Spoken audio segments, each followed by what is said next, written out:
Selamat datang kembali di channel Nyelempit TV Channel yang akan membahas seputar dunia permusikan.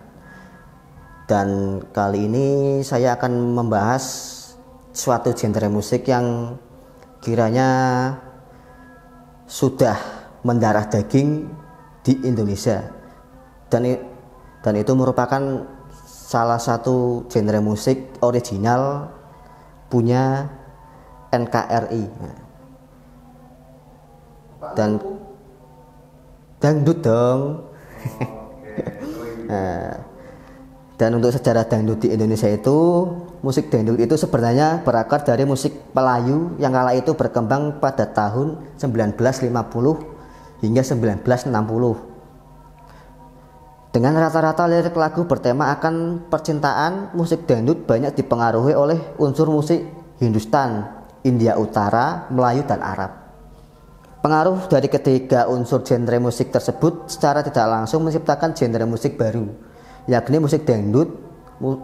Musik India merupakan unsur utama berupa tabuhan gendang, sementara suara cengkok penyanyi adalah unsur utama dari musik Melayu.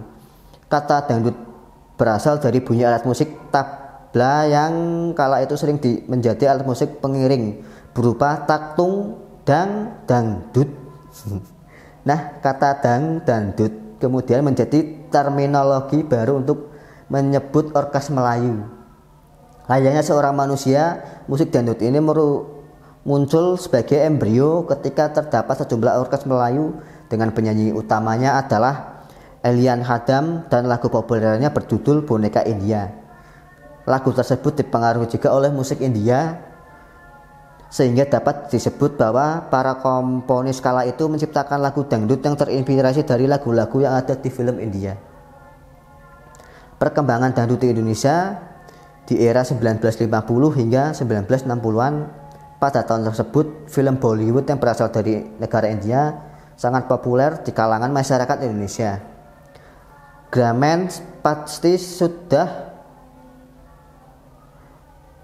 dan teman-teman pasti sudah tahu bahwa dalam film Bollywood itu menonjolkan lagu-lagunya, sehingga turut berpengaruh pula pada perkembangan musik dangdut di Indonesia. Apalagi kala itu juga berkembang orkes Melayu di beberapa daerah Jakarta yang sering memainkan lagu Melayu Delhi khas Sumatera.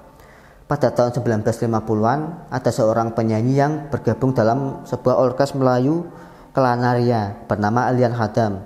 Tak disangka-sangka Elian Hadam berhasil mempopulerkan lagu-lagu dangdut yang bahkan masih digemari oleh para ibu-ibu kota kala itu. Sebut saja lagu-lagunya adalah Boneka dari India, Pergi Tanpa Pesan, Termenung, dan Janji. Kemunculan Elian Hadam ini digadang-gadang sebagai awal dari kehadiran musik dangdut di Indonesia.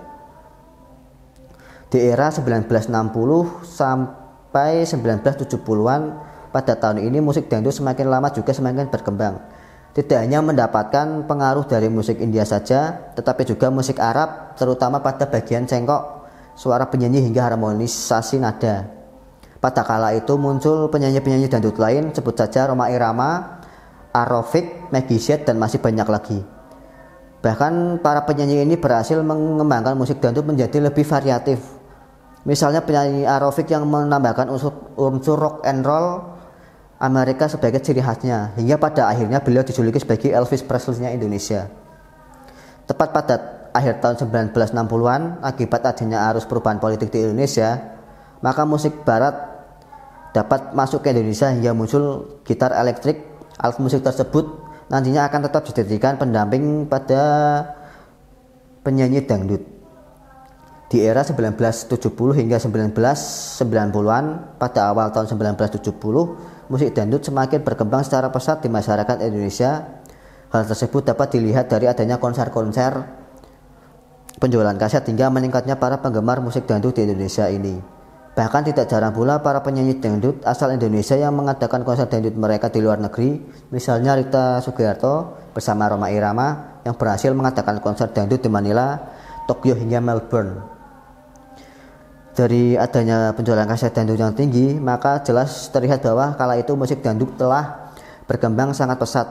Bahkan pada tahun 1979, Majalah Tempo jelas menyebutkan bahwa tahun tersebut sebagai tahun dangdut karena musik dangdut berhasil menguasai pasaran kaset di industri musik Indonesia pada saat itu.